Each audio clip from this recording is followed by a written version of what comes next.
Je suis très heureux de recevoir ce soir Bernard Drieux. J'ai presque envie de dire je suis très heureux de recevoir enfin Bernard Drieux, étant donné que ça fait quand même un certain temps qu'on parle de ce séjour à Montréal, qui n'est plus une utopie. Nous recevons dans le cadre des grandes conférences organisées par Figura, et je tiens tout de suite à remercier Figura pour son aide financière organisationnelle qui nous a qui permet sa venue à Montréal cette semaine. Alors, pour ceux qui ne le connaîtraient pas ou mal, Bernard Drieux enseigne la philosophie et l'épistémologie du corps à l'Université de Nancy, dans une faculté de sport, vous vous rappelez, où il est chercheur au laboratoire d'histoire des sciences et de philosophie. C'est l'auteur d'une vingtaine de livres. Il a aussi dirigé plusieurs ouvrages collectifs. Parmi ces derniers, je tiens à mentionner un monumental dictionnaire du corps, donc 1200 pages. Alors, je ne vais pas vous énumérer tous ces livres, mais quelques titres peut-être à titre qui ont une valeur indicative. Le corps dispersé, une histoire du corps au XXe siècle. Les cultes du corps, éthique et science. Le cerveau, essai sur le corps pensant. Le somaphore, naissance du sujet biotechnologique. Et parmi les plus récents, alors ceux-là je les ai apportés, Devenir hybride en 2008. Mutation sensorielle, je tiens à spécifier que l'image est assez intéressante. Et regardez ça. J'ai posé plus tard. Et tout récemment, Le monde corporel, de la constitution interactive de soi. Il s'intéresse depuis toujours aux relations et aux communications entre le corps et le monde. Et pour reprendre les propos qu'on retrouve sur son site, le postulat de départ de ses recherches, je le cite, est de lier l'épistémologie et l'ontologie du corps en démontrant comment la modélisation du corps présuppose, en la laissant le plus souvent dans l'implicite, une conception ontologique du corps. Alors, son travail, comme vous pouvez l'imaginer, est très marqué par un imaginaire du corps. J'ajoute que cette conférence s'inscrit tout à fait très bien dans un des chantiers de recherche qui sont ouverts dans le cadre de nos travaux, chantier qui vise à alimenter l'Observatoire de l'imaginaire contemporain, qui est un des actes de Figura, et les possibilités d'Internet étant ce qu'elles sont aujourd'hui. Vous voyez que cette conférence, d'ailleurs, est filmée et permettra d'être diffusée. Alors, cette conférence, elle prend place à l'intérieur d'un chantier qui s'intitule « Mutation et inquiétude, art, littérature et sciences à la croisée des chemins ». Et je rappelle que le titre de la conférence est « L'imaginaire d'extracorporéité ». La conférence va durer environ 1 heure, et puis après, période de questions jusqu'à épuisement des troupes. Et puis voilà, donc je lui laisse la parole aux jeunes tasses.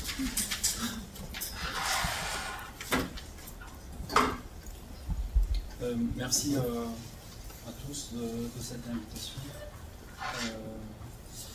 Merci à Jean-François, Bertrand, Joanna, Marianne, à tous les gens qui ont contribué à ma venue ici. C'est la première fois que je viens à Québec, donc je m'attendais à un temps catastrophique, à tel point, vous voyez, que je me suis trompé sur la date de la conférence.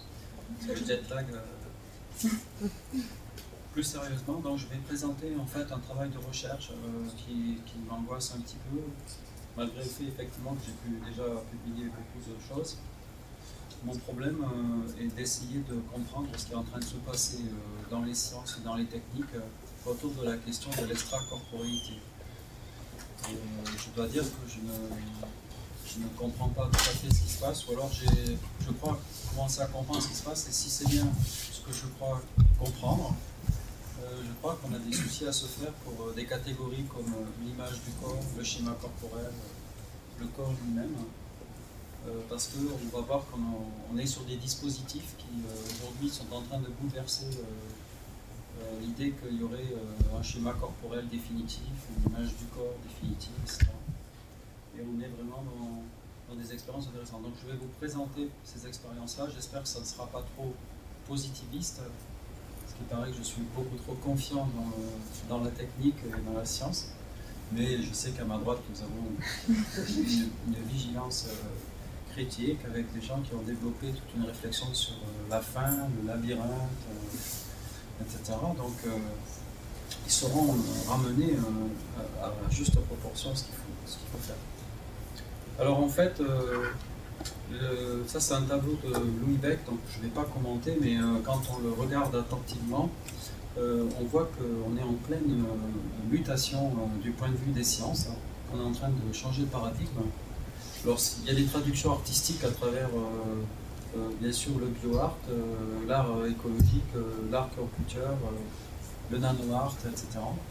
Et en fait, il y a de plus en plus d'interactions entre les sciences et l'art. Et bien évidemment, tout ça se passe dans un contexte de recomposition qui était un peu le contexte des années 80. Moi, j'étais formé dans les années 80 où en philosophie, on faisait de la cognition, de la primatologie, de la psychanalyse, du darwinisme, etc. On mélangeait tout ça. Voilà. Et aujourd'hui, on est un peu dans la même période, c'est-à-dire où on a des gens qui vont travailler de manière complètement intradisciplinaire. On ne sait même plus. Donc, dans ce contexte-là, effectivement, il faut opérer une mutation qui n'est pas simplement sociale, politique, mais qui est une mutation du point de vue de nos catégories de pensée. Et c'est cette mutation qu'on essaie de décrire. Notamment, sortir peut-être de l'idée qu'il s'agit de changer de corps pour aller dans le corps de quelqu'un d'autre, mais peut-être qu'il faut changer le rapport à son propre corps. Et on va voir que ces techniques, justement, nous interrogent sur tout compte fait, peut-être en utilisant la méthodologie du gender ou du queer, de s'apercevoir qu'à partir du moment où on déconstruit les catégories, on va se retrouver dans une situation où le corps, c'est le résultat d'une performativité. C'est-à-dire que le corps, c'est le résultat, dit Butler, d'une performativité de la technique. Donc à partir du moment où on a une technique qui permet de performer le corps d'une certaine façon, on va s'apercevoir qu'on produit un autre corps que le corps normatif ou le corps convenu tel qu'on l'a défini jusque-là. Donc par exemple, dans Devenir hybride, on voit très bien que la catégorie de handicap, je vais vous le montrer, c'est une catégorie qui ne tient plus du tout. C'est-à-dire qu'aujourd'hui, on a des techniques qui nous permettent de dépasser le simple handicap moteur pour permettre à des gens de pouvoir accéder à une communication, à un langage. Et donc, continuer à dire que nous avons affaire là à des gens handicapés, ça va poser problème parce que les handicapés eux-mêmes, on va le voir, commencent à se révolter pour dire mais nous, on n'est pas handicapés. On est hybride, on est implémenté, etc. Donc, je disais hier dans le séminaire de Marie Fraser et de Johanna, on m'avait invité, sur les questions méthodologiques. C'est-à-dire qu'aujourd'hui, on voit émerger des agents qui, justement, sont des agents hybridés, des cyborgs, des implémentés, des greffés, etc., qui viennent nous dire, mais attendez, la technique, on peut l'incorporer dans le corps et elle modifie fondamentalement notre corps. Voilà. En fait, ma réflexion a commencé quand j'étais jeune enseignant à Bordeaux et j'étais chargé de cours en sociologie du travail et j'ai des gens qui travaillaient dans des institutions qui sont venus avec des dossiers médicaux et qui m'ont dit, tu sais, on est en train de stériliser des femmes handicapées mentales à Bordeaux. Je dis, ouais, vous rigolez, l'eugénisme, ça n'existe plus, etc. Et donc on a commencé à soulever un gros lièvre. Et bon, il y a eu un rapport de l'IGAS qui nous a dit les monsieur Andrieux, vous vous trompez, ça n'a jamais existé, etc. Mais bon, en fait, ça m'a fait réfléchir fondamentalement sur le fait qu'on allait imposer des techniques à des personnes qui étaient handicapées, qu'on continue à les imposer. Et donc, mon propos politique, c'est de dire qu'il faut passer de la stérilisation à l'hybridation. C'est-à-dire qu'il faut changer de logique, une logique imnativiste, en supprimant ce qu'ont fait les gens qui nous gênent, en considérant comme des monstres. Et donc, au niveau éthique et politique, il faut être dans les cultural studies, et dans la question du métissage, etc. Donc, on va voir que tout ça, ça se traduit aussi par une réflexion sur la technique. Donc, en fait, on est dans une voie moyenne. C'est-à-dire que souvent, les gens me disent, mais il faut que tu prennes position. Est-ce que c'est bien? Est-ce que c'est mal? Est-ce que c'est la déshumanisation? Est-ce que tu es un post-humain, etc. Donc je ne suis ni l'un ni l'autre. C'est-à-dire je suis dans une voie moyenne, qui est, comme dit Michel Serres, dans le mixte, dans le mélange, dans l'entre-deux, qui n'est pas une position simple, parce que bien évidemment, on a même dit à la conférence que j'ai faite à Québec, la personne qui m'a présenté m'a dit que j'étais sur le fil du rasoir. Donc, je suis pas loin de me faire couper en deux, mais en réalité, ce n'est pas une problématique moderne. Hein, chez Ovid, hein, vous avez déjà toute cette thématique de l'hybridation. Et donc, dans Devenir hybride, hein, je fais tout l'historique de ce thème-là, hein, qu'on redécouvre aujourd'hui. Tout ça dans un contexte hein, d'émergence en France, hein, parce que ici, vous avez déjà développé ça, aux États-Unis, dans le monde anglo-saxon ou en Australie, on a déjà développé tout ça, mais en France, on découvre la philosophie du corps. Hein. Je rappelle que le genre vient plus juste d'être découvert. Hein, en France, on vient de traduire Judith Butler hein, il y a 3 ans. Donc la philosophie du corps va prendre encore une dizaine d'années, mais voilà, on crée des outils pour faire ce travail. Et puis dans un contexte aussi qui est quasiment catastrophique. Hein, c'est-à-dire qu'en France et aussi partout ailleurs, hein, on nous dit que c'est la fin du monde, que le post-humanisme c'est inhumain, qu'il y a une dématérialisation du corps avec sa virtualisation, que c'est la crise économique, que c'est l'épuisement ou la fatigue d'être soi avec toute la psychopathologie développée par Ehrenberg, que le dopage est généralisé. Bref, le matin, quand je me lève, à part me suicider, il y a peu de... Voilà, en plus, on a une production cinématographique qui est quasiment voilà, catastrophique.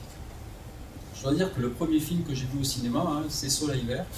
Donc, ça n'a pas arrangé, hein, ça n'a pas arrangé mon rapport à la technique et à la science, hein, puisque dans le Soleil Vert, vous avez quasiment tous les thèmes, hein, tu parlais d'imaginaire, hein, tous les thèmes justement qui sont dans ce film, je les ai développés très longuement. Alors, avant de rentrer dans le détail, juste un contexte un peu théorique de débat. Donc, vous savez qu'on est sur 2 positions. Il y a ceux qui vont dire qu'en fait, on va améliorer le corps. Hein, on est dans une médecine de l'amélioration. Et ça, c'est une position qui est à la limite de l'acceptable. Hein, chez nos amis, par exemple, comme Jean-Noël Missa, qui vient de publier ce livre chez Brun, qui s'appelle Éthique et philosophie de la médecine de l'amélioration. Ça, c'est supportable. Hein, mais attention, amélioration ne doit pas devenir modification. Hein, c'est-à-dire que si on est dans la modification, on est dans la mutation, on change d'espèce, etc., etc. Nous, ce qu'on dit, c'est qu'en réalité, on peut situer une 3e position, hein, qui est justement une voie moyenne.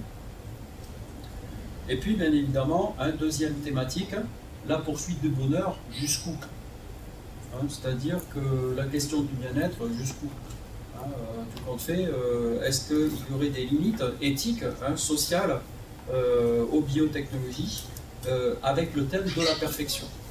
Hein, c'est-à-dire, tout compte fait, il y a un désir de perfection chez l'homme, hein, et donc, bien évidemment, il va toujours essayer hein, de développer un perfectionnement. Avec la mise en garde donc, par nos plus grands philosophes contemporains du risque d'eugénisme libéral, hein, c'est-à-dire, tout compte fait, on fait faire le sale boulot par les individus, hein, qui, en fait, en transformant leur propre corps, ou par exemple en faisant en France plus de 85% des avortements thérapeutiques de confort après un test de dépistage anténatal, eh bien, pratique un eugénisme négatif, hein, ce qui permet bien évidemment de faire le même boulot que si on avait un eugénisme positif. Donc ces tendances existent là et vous avez toute une lecture foucauldienne hein, qui est très, très dominante en France. Autre thématique, bien évidemment, la question du redesign, hein, c'est-à-dire que là aussi, un des principaux risques, ça serait de redessiner hein, l'être humain en intervenant non seulement hein, sur le somatique, mais sur le germinal. Hein, et donc à ce moment-là, bien évidemment, on changerait hein, véritablement en termes de mutation. Hein. Et puis, si on se place du point de vue, bien évidemment, darwinien, hein, on peut se poser la question de savoir si à partir du moment où il y a une mutation de paradigme dans l'évolution de la technique, eh bien l'incorporation de ces techniques ne vont pas aussi faire performer le corps hein, de telle façon qu'effectivement il va y avoir une évolution. Hein, c'est-à-dire il va y avoir un moment sapiens, sapiens, sapiens, on va l'appeler, qui fait qu'il y aurait un saut hein, qui va se mettre en place. Et puis, bien évidemment, hein, ici vous avez une représentante hein, qui est Céline Lafontaine, hein, qui développait des thèses assez radicales. Hein, un livre qui a très bien marché en France. Hein. Si vous voulez faire un tabac en France, vous pouvez sortir un livre comme ça marche très très bien. Ils sont très réceptifs à ces thèmes justement sur la déshumanisation, etc. Et puis Jean-Michel donc Besnier a fait un peu la même chose autour des post-humains. Donc ce sont des gens justement qui vont prendre des positions éthiques ou des positions morales pour nous dire quelles seraient les limites. C'est-à-dire des limites au-delà de laquelle nous serions dans un processus de déshumanisation définitive. Alors, nous, on est plutôt du côté, effectivement, mon directeur de thèse, c'était Dominique Lecourt, donc on est plutôt du côté, effectivement, de ceux qui n'ont pas peur de la science. Je rappelle le livre de Dominique qui s'appelle La peur, faut-il avoir peur de la science? Et puis aussi de ce que fait Jérôme Goffet, qui est le groupe Alio, qui a lancé ce concept d'anthropotechnie, qui est de dire, ce qu'on fait, on va essayer au contraire de rester dans le bios, de rester dans l'anthropo, mais de se poser la question de l'incorporation de cette technique dans l'homme. Même si effectivement on est dans une tension entre humain et post-humanisme. Donc comme je ne vais pas vous faire tout ça, vous le connaissez par cœur, on a affaire à des spécialistes ici. Il y a tout un imaginaire, bien évidemment, qui s'est développé autour de l'incorporation de ces techniques dans les textes de science-fiction. Et puis, bien évidemment, autour de la question de l'hybridation, mais qui est souvent présentée à travers la thématique du monstre, c'est-à-dire une thématique qui, justement, du loup-garou, une thématique de la chimère, une thématique de l'expérimentation homme-animal, etc. Et puis, bien évidemment, au plan humain, au mieux, ça peut être présenté comme une sorte de schizophrénie ou de double personnalité, c'est-à-dire d'un conflit d'identité qu'on fait entre Dr. Jekyll et Mr. Hyde. Alors, bien évidemment, ce qui va nous intéresser, c'est plutôt ce terme de la permutation, c'est-à-dire le fait qu'on a une identité, mais on va pouvoir permuter parce qu'on va pouvoir faire performer son corps. Par exemple, on va pouvoir être organique et bionique. C'est-à-dire qu'on va pouvoir être les deux en même temps. Donc ce thème de la permutation est un thème intéressant. Voilà. Et puis, donc bien évidemment, Avatar, peut-être plus que Iron Man, va développer une thématique qui est pour nous importante, qui est la thématique de l'immersion. C'est-à-dire le fait que ce n'est pas simplement l'immersion dans le virtuel, c'est aussi l'immersion dans le corps de l'autre. Et on va voir qu'aujourd'hui on est sur des techniques scientifiques où justement on va se poser la question du branchement du corps. Où est-ce qu'on va brancher le corps? Cronenberg l'avait déjà indiqué, mais là on va pouvoir brancher le corps directement sur la connexion nerveuse. Donc je passe sur nos amis catastrophistes et moralistes, on n'entend pas la soirée. Et en plus c'est filmé, donc pas trop de publicité. Et puis dire que donc il y a un certain nombre d'acteurs qui vont apparaître, qu'on appelle les nouveaux monstres, qui sont précisément des gens qui non seulement essaient de démonstruiser le corps, mais aussi ont remasterisé leur corps. Donc on a un certain nombre, bien connus. Bon, je travaille, on rappelait, dans une faculté du sport. Donc le débat autour d'Oscar Pistorius a été un débat tout à fait fondamental, puisque c'est un acteur qui vient remettre en cause tout compte fait la séparation entre le sport valide et le sport handicapé, en disant mais moi je ne suis pas handicapé, donc je veux courir le 400 mètres aux Jeux Olympiques avec les valides. On sait que malheureusement, ou heureusement, ça dépend dans quel cas on se situe, non seulement il n'a pas pu faire les minima, mais en plus il y a eu un conflit entre le tribunal du sport et le comité olympique. Donc là, c'est un certain nombre de monstres qu'on a, le dopage, la violence, le sport, les combinaisons dans le sport, notamment en natation. Là aussi, bon, on a pris la décision de supprimer ces combinaisons parce qu'elles transformaient la nature du sport, mais Georges Picarello a consacré tout un livre sur l'histoire de la technique. Et si vous supprimez effectivement la perche en fibre de verre à bout de cas, il ne franchira jamais 6 mètres. On ne peut pas franchir 6 mètres avec une perche en bande. Donc le problème est de savoir quels sont les effets de la technique sur la motricité, sur la posture, sur le schéma corporel, et en quoi précisément ça transforme l'inscription et la performativité du corps. Donc on les a supprimés, très bien, ok, mais le débat reste quand même posé pour savoir comment on passe sur les détails. Voilà. Donc, notre projet, c'est d'en finir avec les oppositions. C'est pas moi qui le dis, c'est Donna Haraway qui dit que tout compte fait, on a construit tout compte fait ces oppositions et que donc il faut les déconstruire pour essayer de développer une voie plutôt moyenne.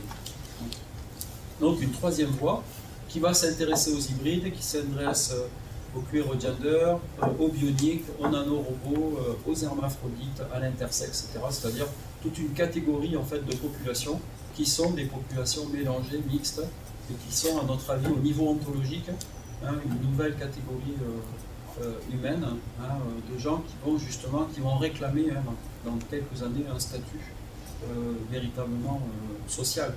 Comme on a réclamé, on a donné des droits aux handicapés, il faudra créer des catégories par rapport à ça. On le voit déjà dans le mouvement associatif. Donc pour ça, il faut déconstruire les dualismes. Il faut véritablement se placer dans une différence de degré, il faut arrêter de raisonner avec les différences de nature, ce qui est difficile parce que bien évidemment tout le problème se pose des frontières, des limites, et les critiques principales qui me sont opposées sont le fait que je ne dis pas les limites, je ne dis pas les frontières, mais quand est-ce que ça s'arrête? Mais ce n'est pas mon travail de dire ça. Le travail de la philosophie ne consiste pas à dire quelles sont les frontières. Nous avons des moralistes, des éthiciens, des religieux, plein de gens qui nous disent les frontières. Les philosophes doivent réfléchir sur les nouveaux concepts, sur ce qui émerge, sur les nouveaux modèles, et ensuite, la société s'en emparera. J'ai aucune inquiétude de ça. Je veux dire, les mères porteuses, en France, on a eu droit à un débat, à gauche, à droite, pardon, Sylviane Agazinski, à gauche, Elisabeth Badinter, qui nous fait un beau débat, voilà. Donc là, voilà. Mais le problème de fond, le vécu de la personne, de la mère porteuse, les transformations, biologiques, les risques, etc. Voilà, il y a tout un travail qui n'est pas fait de ce point de vue-là. Donc, c'est ça qu'il faut essayer de développer. Donc, c'est ce que j'avais appelé en 99, dans ce petit livre qui a été, je vous rassure, pilonné par CUF, qui s'appelait Médecin de son corps. On avait appelé ça, Dagonier l'avait remarqué dans sa préface, les somatechnies. C'est-à-dire, les somatechnies, ce sont des techniques qui vont être incorporées dans le corps, et qui vont, bien évidemment, permettre au sujet soit de faire un autodesign, être médecin de son propre corps, soit dans une pratique d'autosanté, soit être dans une problématique de performativité.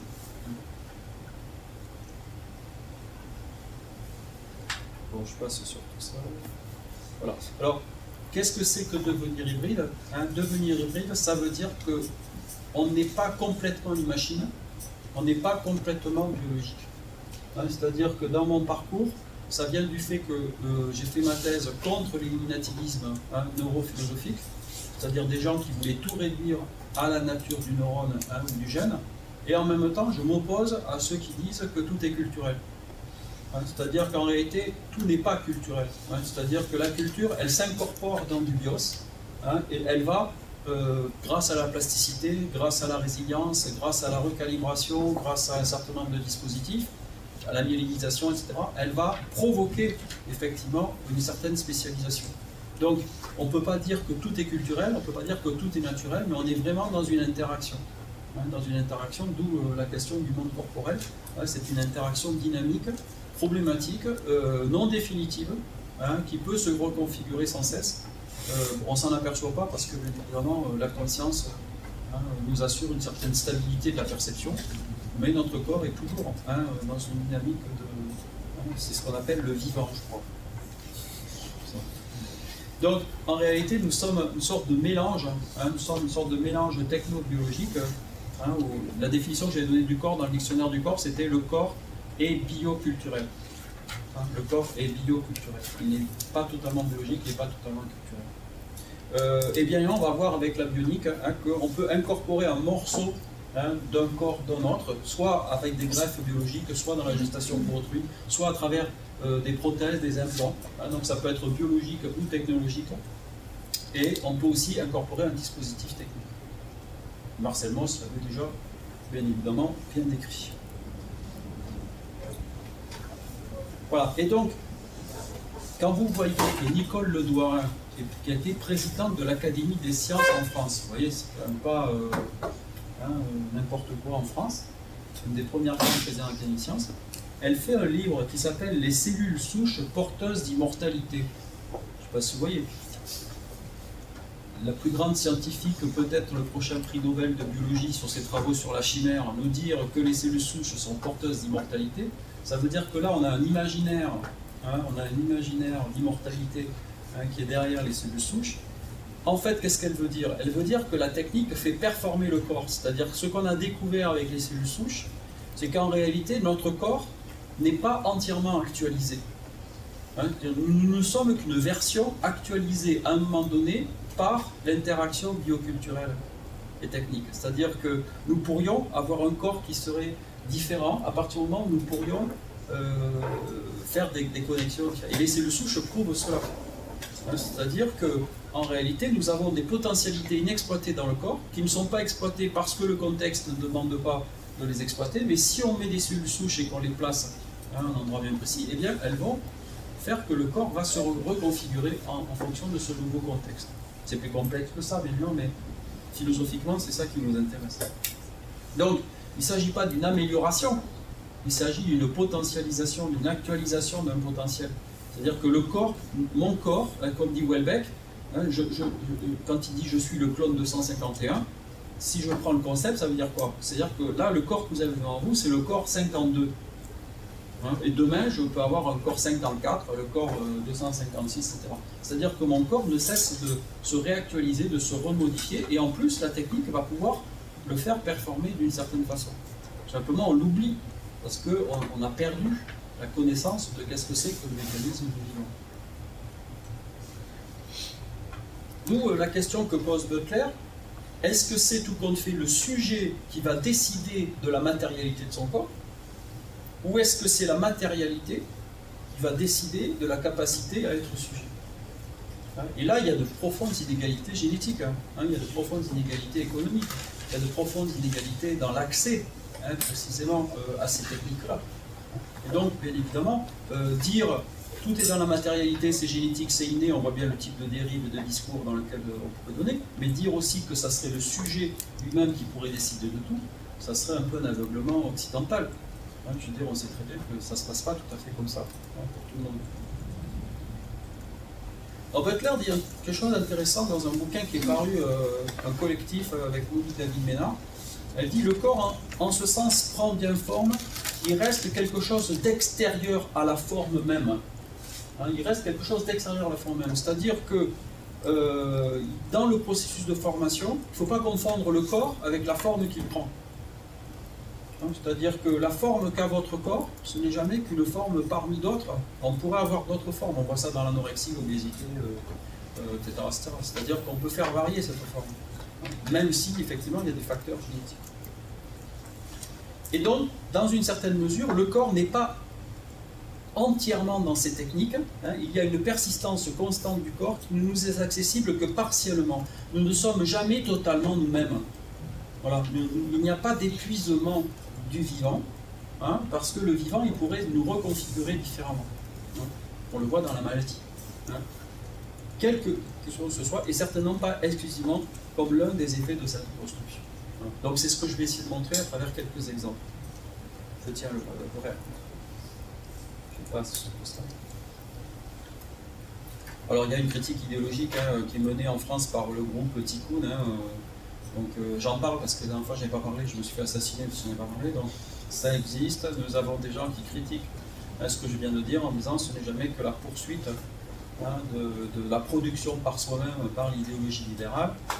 Et donc il convient donc d'être attentif effectivement à sa surface corporelle, et très souvent nous prenons le dispositif pour l'être de nous-mêmes. Donc il y a tout un débat bien évidemment avec des revues comme Multitude, par exemple, qui eux vont radicaliser la position aujourd'hui dans la critique en disant il faut refuser par exemple le type de choses que je présente. C'est pas grave, on publie ailleurs. Voilà, alors, bon là c'était quelques exemples sur les genders. Bon, les genders ont déjà fait tout ce travail. Butler propose justement de se dégenrer. Haraway de dénaturaliser, d'aller vers le cyborg, vous connaissez tout ça par cœur. Marie-Hélène Boursier, qui était là lundi soir, paraît-il, donc j'ai raté malheureusement, propose justement de montrer comment on peut produire la masculinité sans précisément passer par le bios. Béatrice Preciado propose une technologie, on va retourner les techniques sur le corps pour devenir une sorte d'agentivité en autodéfinissant son genre, notamment dans son livre « Les technotesto », etc. Donc l'intersexe. Ok. Et donc j'arrive, attendez, parce qu'il faut que je change d'image, donc je vous montre maintenant la partie sur l'extracorporéité. Donc, pour organiser mon exposé de manière rationnelle, je vais vous présenter 4 exemples d'extracorporéité aujourd'hui. Le premier exemple, c'est l'extra-sensorialité ou corporéité par la décorporation. Alors, cette technique, en fait, c'est ce qu'on appelle les out-of-body experience. Ce sont des expériences qui sont menées par des neuroscientifiques. D'accord ? Il ne s'agit pas ici de prêtres chamans au fin fond du Tibet, en train de faire du transpersonnel. Non, mais je dis ça parce que on peut s'apercevoir que c'est souvent le même langage qui est utilisé.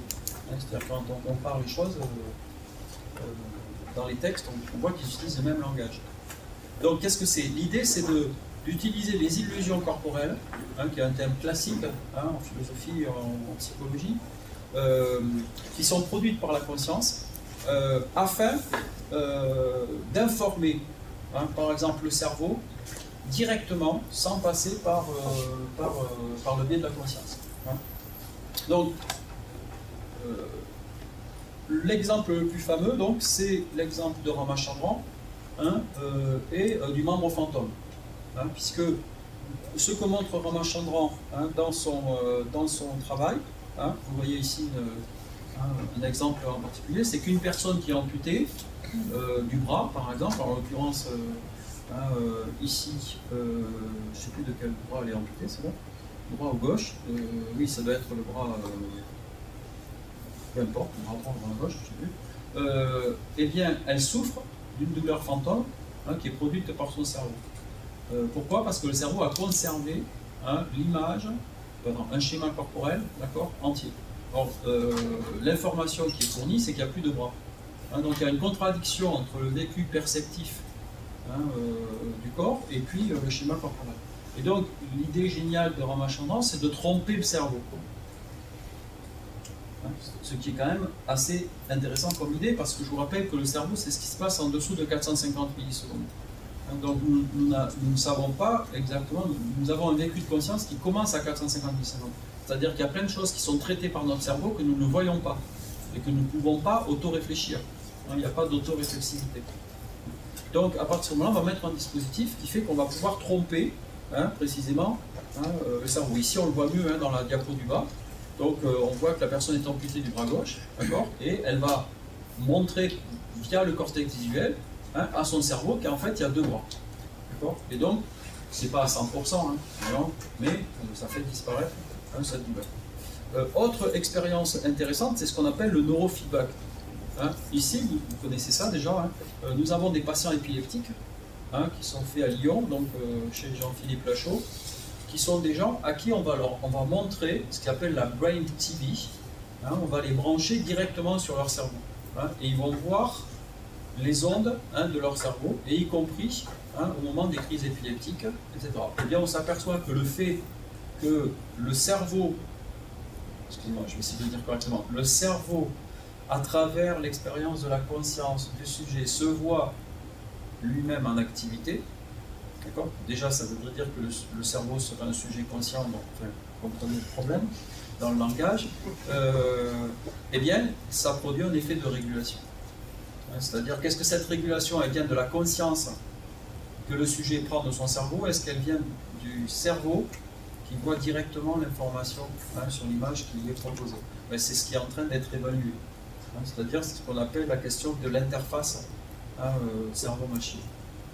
Alors c'est un problème assez classique que j'avais retrouvé dans les archives d'Herbert Feigl, que j'ai traduit en France, qui est un philosophe du cercle de Vienne, qui avait inventé un concept qui s'appelait l'autocérébroscopie en 1958.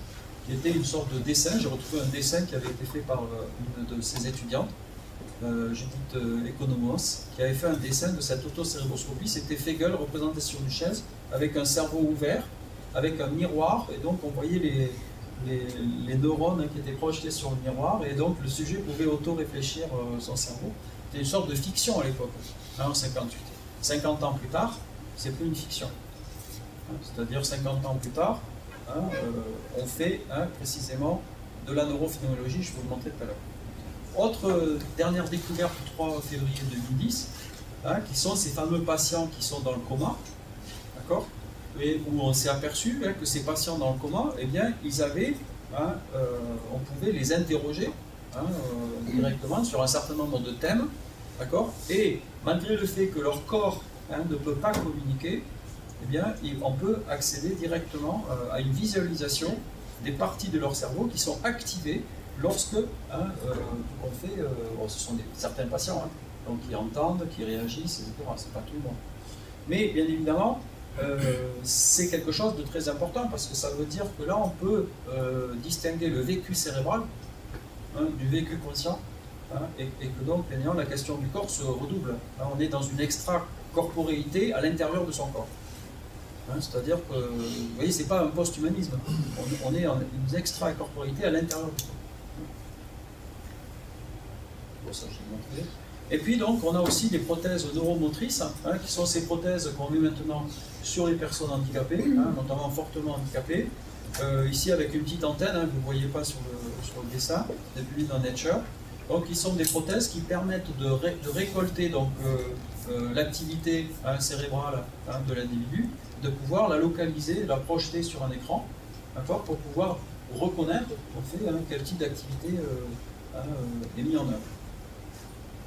Et puis donc, parce que j'ai creusé mes sources canadiennes, ici donc on a développé toute une rééducation par la Wii, c'est-à-dire qu'on se sert de la Wii, vous savez, donc la Wii qui permet de reconnaître, aujourd'hui on va supprimer le joystick, on va avoir une reconnaissance directe de la posture du corps par une lecture optique qui va être faite par la machine, et donc bien évidemment on a une interaction directe avec un effet de modélisation qui met Jane Fonda un petit peu au Moyen-Âge avec ses cassettes.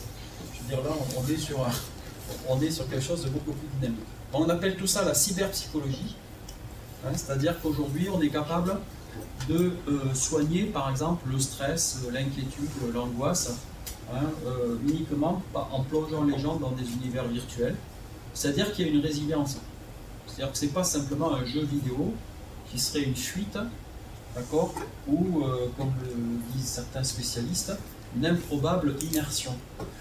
Moi, je dirais c'est une immersion neurocognitive, c'est-à-dire avec une efficacité thérapeutique, c'est-à-dire qu'il y a un feedback, il y a des possibilités de modifier des comportements à partir de cette immersion-là. Ce qui veut donc dire que nos enfants qui sont dans les jeux vidéo, qui sont sur Internet, etc., eh bien, ils sont en train de structurer de la neurocognition d'une certaine façon. Donc il y a tout un tas de travaux, aucun en français, je vous rassure. Non, je veux dire, c'est surtout les Japonais, les Anglais, les Américains qui développent énormément ces travaux-là. Si on a un petit labo en France qui fait ça. Et puis, autre point très important, donc ça c'est encore plus fort, du point de vue de la perception du corps. Donc c'est l'équipe de Ernson avec Valeria Petkova, donc qui a mis en place cette expérience-là, qui est l'expérience suivante. C'est-à-dire qu'on place quelqu'un avec un casque virtuel qui regarde ses pieds, et ce qu'il voit en réalité, c'est pas ses pieds, c'est les pieds du mannequin. D'accord ? Mais c'est quelque chose qu'il faut faire sans motricité aucune. Il ne faut pas bouger du tout, parce qu'autrement vous récupérez votre schéma corporel personnel. Et bien au bout d'un moment, lorsqu'elle touche le ventre du mannequin et le ventre de la personne, eh bien, la personne va sentir le ventre du mannequin. C'est-à-dire que c'est ça l'extracorporéité, c'est-à-dire qu'on va sortir de son propre corps, sans sortir de son propre corps, en ressentant en fait, des sensations qui sont les sensations de l'autre corps. Donc on cherche actuellement des enfants en bas âge, si vous en avez quelques-uns, des gens comme Frédéric Ier, qui faisait des expériences sur le langage, on a des enfants pour les enfermer pour savoir si le langage était naturel. Donc on pourrait brancher, peut-être quelques volontaires, des enfants directement en casque virtuel, attachés dans des fauteuils. Et puis certainement, je mets un main à couper sans faire d'expérience, parce que là il y aurait un protocole éthique et tout ça. Bon. Mais on pourrait penser qu'ils percevraient l'autre corps. Et là ça pose un problème abyssal pour la philosophie du corps. Ça veut dire qu'en réalité, si nous étions branchés sur un autre corps, eh bien nous pourrions le ressentir. C'est un peu ce qu'il y a dans Avatar. Alors bien évidemment, il faut relativiser tout ça. Il s'agit en fait de l'idée que le cerveau utilise une multitude d'informations pour localiser le plus rapidement possible son corps, et que donc s'il n'a pas ces informations-là, il va se servir des informations visuelles qui sont données par le casque virtuel pour localiser son corps à l'extérieur de notre propre corps, parce que lui, il a besoin de repères pour pouvoir situer l'espace. C'est une question de survie, dit Erson, et en fait, il a été très surpris par la vitesse à laquelle le cerveau s'habitue à son nouveau corps. C'est-à-dire qu'il s'habitue à son nouveau corps, comme si c'était son... Voilà, bon, on en a vu ça déjà dans la philosophie de l'esprit, vous vous rappelez, le débat du cerveau dans la cuve, si on met un cerveau dans la cuve, comment est-ce que le cerveau va savoir que véritablement il n'est pas dans le monde, etc., etc. Donc ce débat-là avait déjà été, je le rappelle, dans le monde corporel. Donc ça, c'est des expériences menées en Suisse par Olav Blanquet, qui était au colloque Merleau-Ponty qu'on a fait au Collège de France avec Alain Berthoz, sur le corps en acte. Et donc lui, il dit, tout compte fait, ça vient d'une stimulation certainement temporopariétale du cerveau qui génère une image corporelle délocalisée, qui est comme projetée sous le corps, en face de lui. Et donc c'est intéressant par rapport, par exemple, au descriptif que nous avons dans l'expérience de la mort. Vous vous souvenez que les gens qui nous disent que tout compte fait, lorsqu'ils sont dans un choc maximal, et bien à ce moment-là, ils voient leur corps se détacher. Voilà. Et il semble que ce soit aussi un phénomène aussi physiologique qui provoque ce type de... On peut en tout cas le reproduire de manière artificielle. Alors deuxième thème, la question de la l'immersion, la question notamment de la neurophénoménologie. Je vous rappelle que Varela, donc, avant de mourir, avait fondé tout un courant qui s'appelle la neurophénoménologie, où il s'agissait d'étudier les états de conscience à partir de dispositifs comme cela, c'est-à-dire de casques qui permettaient de stimuler les différentes zones du cerveau.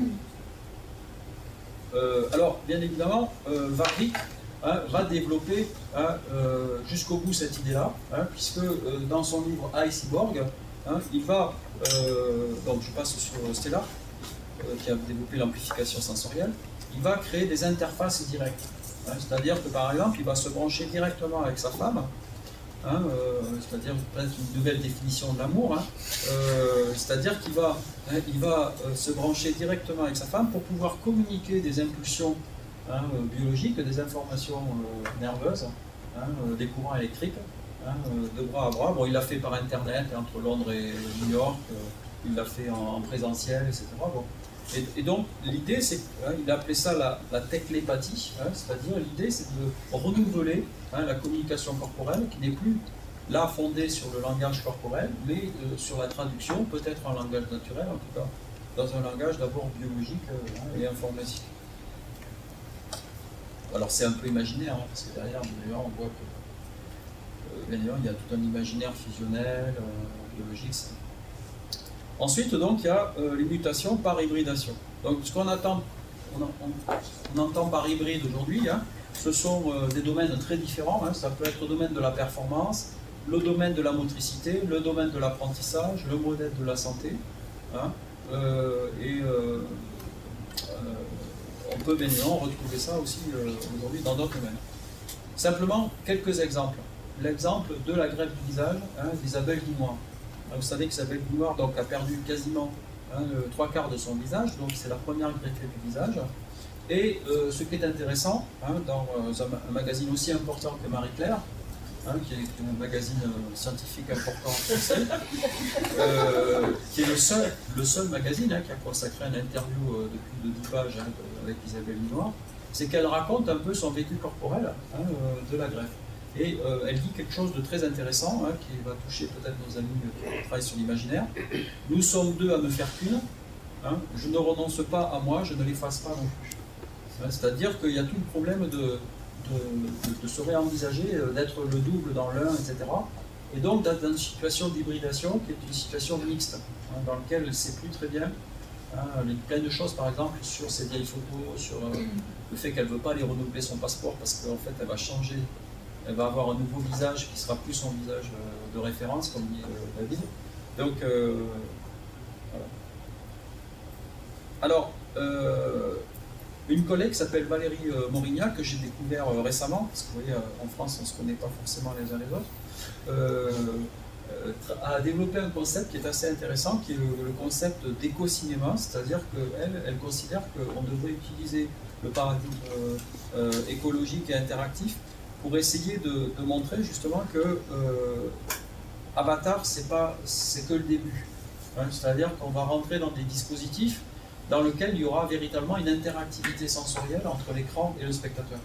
Hein, donc par exemple, dans Devenir Rich, je fais tout l'historique de ces dispositifs comme la cave, etc., c'est-à-dire tous les dispositifs immersifs, interactifs, et que donc, en réalité, ça ne va pas passer que par le visuel. Ouais, qu'on va être dans un éco-cinéma, c'est-à-dire dans une pratique dans laquelle c'est l'ensemble du corps qui va être voilà. Et puis donc, autre volet fondamental, hein, le bionique. Hein, le bionique. Donc en Australie, justement, il y avait Judith Nicobossian qui a fait sa thèse, la première thèse presque au monde, hein, sur le corps bionique. Donc la bionique, c'est quoi? Ben, la bionique, c'est que, en réalité, à l'inverse de la prothèse mécanique, hein, selon laquelle vous aviez le corps biologique, hein, et le corps mécanique, vous allez avoir une prothèse qui est branchée directement sur la colonne vertébrale, d'accord, ou sur les nerfs, si bien que cette prothèse bionique, elle est commandée par le cerveau. C'est-à-dire qu'elle n'est pas commandée par un moteur, hein, qui se trouverait sur la prothèse. C'est-à-dire que c'est le biologique qui va commander, hein, la prothèse. Et ça change complètement, hein, bien évidemment, la perspective. Parce que à ce moment-là, comment on peut dire ça? Il y a une sorte d'hybridation de deux processus qui vont se commander l'un l'autre, et en plus elle a des sensations de chaleur, hein, des sensations de poignée de main, etc., hein, qui viennent modifier ça. Donc malgré tout, il faut un très gros apprentissage. Parce qu'il faut apprendre à contrôler, hein, cette prothèse. Alors, on se souvient tous de ce film de science-fiction, hein, qui a bercé notre jeunesse, hein, on s'appelait Avec l'homme qui valait 3 milliards. Donc qui était entièrement bionique, etc. Bon, là, ce n'est pas des prothèses à 3 milliards, mais ce n'est pas des prothèses non plus très populaires. Hein, je veux dire, il y en a 15 dans le monde. Hein, donc, ce n'est pas tout à fait démocratisé.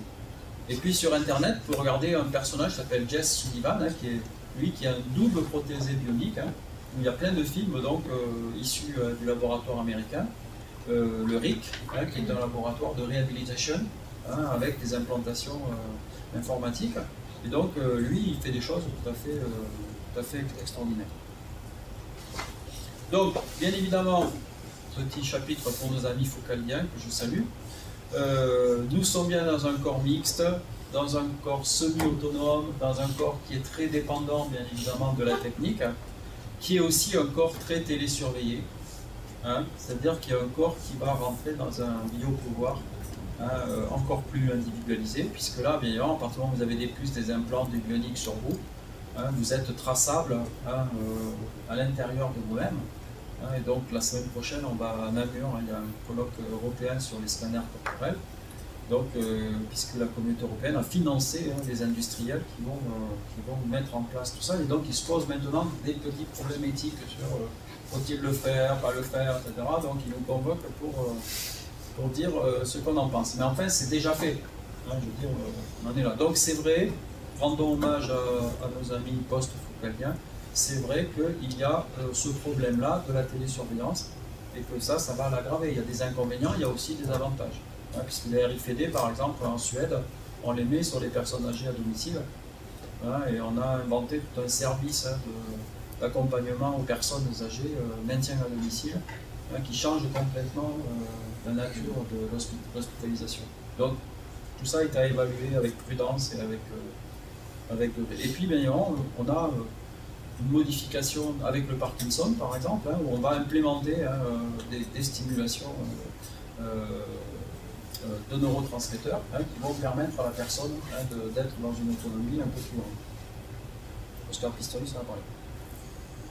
Troisième point, j'ai presque terminé. Les contagions biosensorielles avec donc les interfaces Direct-Brain Interface, cerveau, ordinateur, corps. Donc ça, c'est l'avenir de la robotique. C'est-à-dire que la robotique n'est plus des petits robots qui tournent autour de nous, qui seraient indépendants de notre corps biologique, mais nous allons être en interface, soit notre cerveau, soit notre corps, avec ces robots. Interface directe entre le cerveau et l'ordinateur, qui permet un contrôle par la pensée d'appareils ou d'instruments de communication. Voici le principe. Donc, soit effectivement on vient de le voir, une connexion directe entre un implant et une prothèse bionique, soit on peut travailler directement par le cerveau sur un appareil qui va décrypter en langage naturel des impulsions. Donc, par exemple, les Japonais, je rappelle que les Japonais ont une option sociale et sociologique de développer ces robots de proximité eu égard au vieillissement de la population. Ils ont fait des choix technologiques, donc d'accompagnement de cette population. Eh bien, on voit que par exemple ici, le fameux robot Asimo, eh bien, il va être commandé, c'est une recherche menée par Honda, directement par une interface avec la personne qui est handicapée, qui est ici sur son fauteuil, d'accord, et qui va penser un certain nombre de choses qui sont traduites par la machine, et Asimo va aller chercher un verre d'eau qu'elle va porter ensuite à la personne. Donc ça veut dire que là, on est en train de changer complètement de qu'est-ce que c'est qu'une personne handicapée.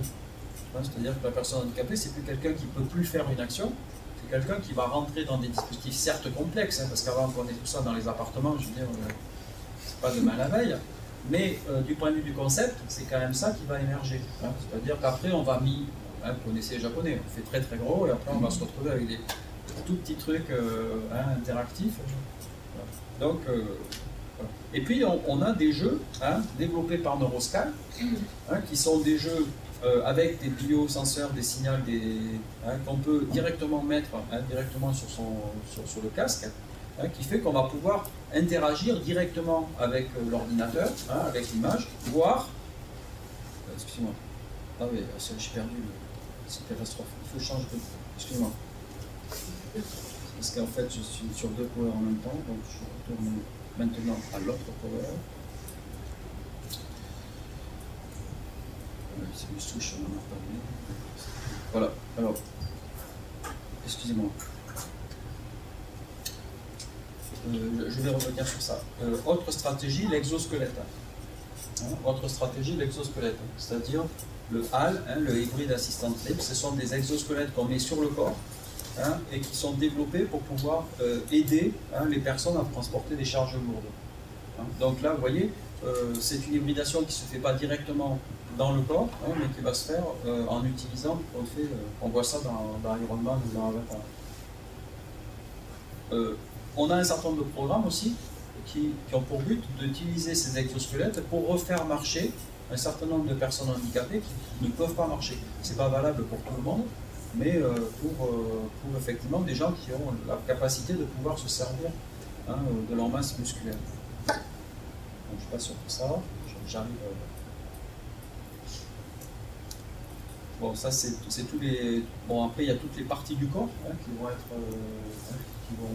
vont être interactives, d'accord. Les bras bioniques.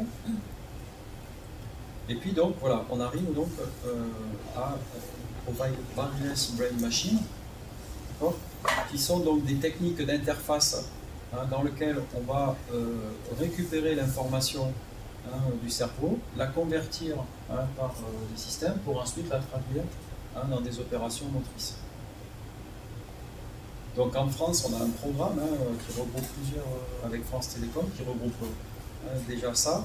Et donc qui est un programme dans lequel la personne qui est équipée de ce casque peut communiquer directement avec l'écran.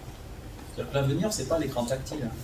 On vous a fait croire ça avec l'iPhone, mais l'iPad, mais non, l'avenir, c'est pas ça. L'avenir, c'est on aura tous effectivement des casques sur nous pour interagir directement sur l'écran, avec des reconnaissances soit de mouvement, soit d'activité.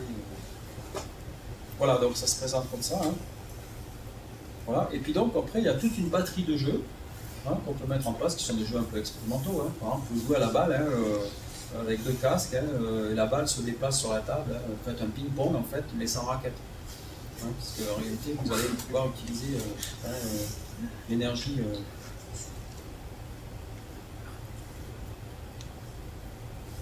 Voilà, ça s'appelle Neurosky, si vous voulez regarder ce soir sur Internet. C'est tout un site, alors c'est très développé, j'ai présenté très rapidement, mais qui sont les nouveaux jeux qui sont présentés. Et donc, le pas de plus, maintenant, c'est que s'il y a une interaction brain-body-machine, on peut faire une interaction brain-to-brain.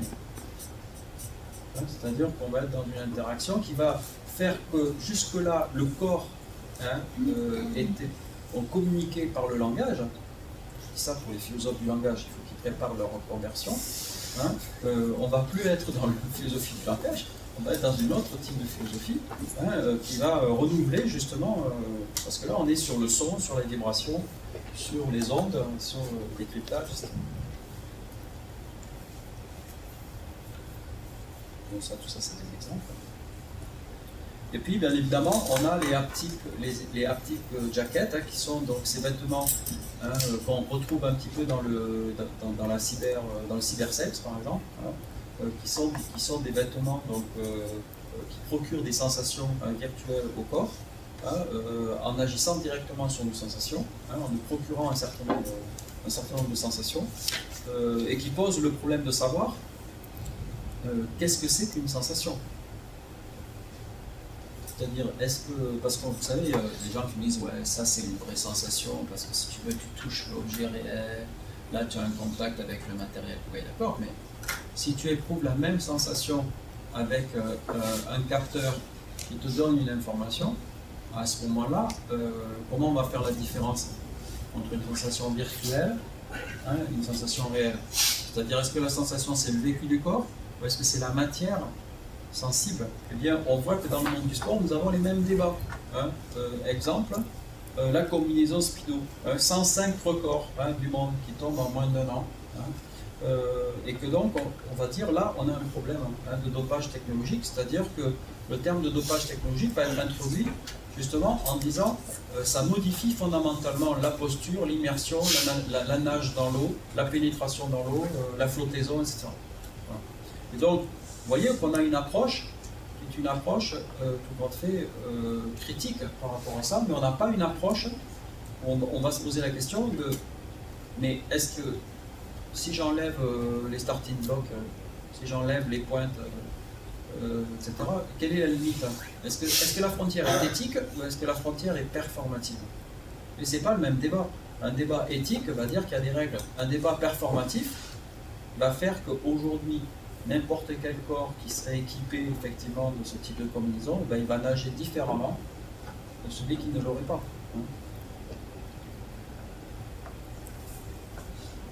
Et donc, vous le voyez dans l'imaginaire, puisqu'on parle d'imaginaire, dans l'imaginaire publicitaire par exemple de Lacoste, ça c'était le film qui a été fait pour le centenaire de Lacoste. C'est un film qu'il y a sur internet, je ne sais pas encore mettre les films dans les PowerPoint. Eh bien, vous voyez qu'ils ont déjà intégré un nouveau jeu qui s'appelle le tennis, mais ils l'ont intégré avec des lunettes interactives, etc. Dans le sport, les marques de football vont intégrer cet imaginaire-là. Dans la prothèse, on commence à introduire des prothèses qu'on dirait esthétiques, c'est-à-dire que ce sont des prothèses, celle-là c'est une prothèse mécanique, mais vous voyez qu'il va être relookée, reconfigurée par rapport à un retrait du corps. Et puis, voilà, on va introduire maintenant tout un tas, avec les Air Jordan, on va introduire tout un tas de prothèses, presque d'exosquelettes, ou de vêtements hyper plaqués sur le corps, dans le but justement de provoquer une sorte de nouveau corps.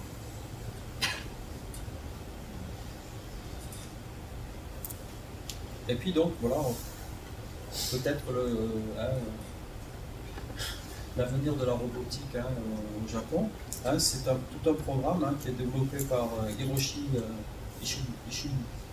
Ishiguro, qui développe en fait des robots, qui sont des robots qui vont être des robots à finalité de présence, pour assurer un accueil dans les grands immeubles, etc., qui sont des robots qui parlent environ 150 mots, d'accord, mais qui sont des robots interactifs, c'est-à-dire qui vous voient venir, qui vous disent bonjour, comment ça va, vous voulez votre clé, etc. Donc, et donc, bien évidemment, ces robots, ils ont une figure totalement humaine, c'est-à-dire qu'on a, dans la vieille thématique de l'imaginaire des robots, on reprend la thématique donc, du double humain, parce que toutes les études montrent que lorsque les robots sont humanisés, eh bien, ils sont mieux acceptés que lorsqu'ils sont déshumanisés. Et donc, il y a toute une sociologie qui est développée en robotique sur le problème de l'anthropomorphie du robot par rapport à son acceptation sociale.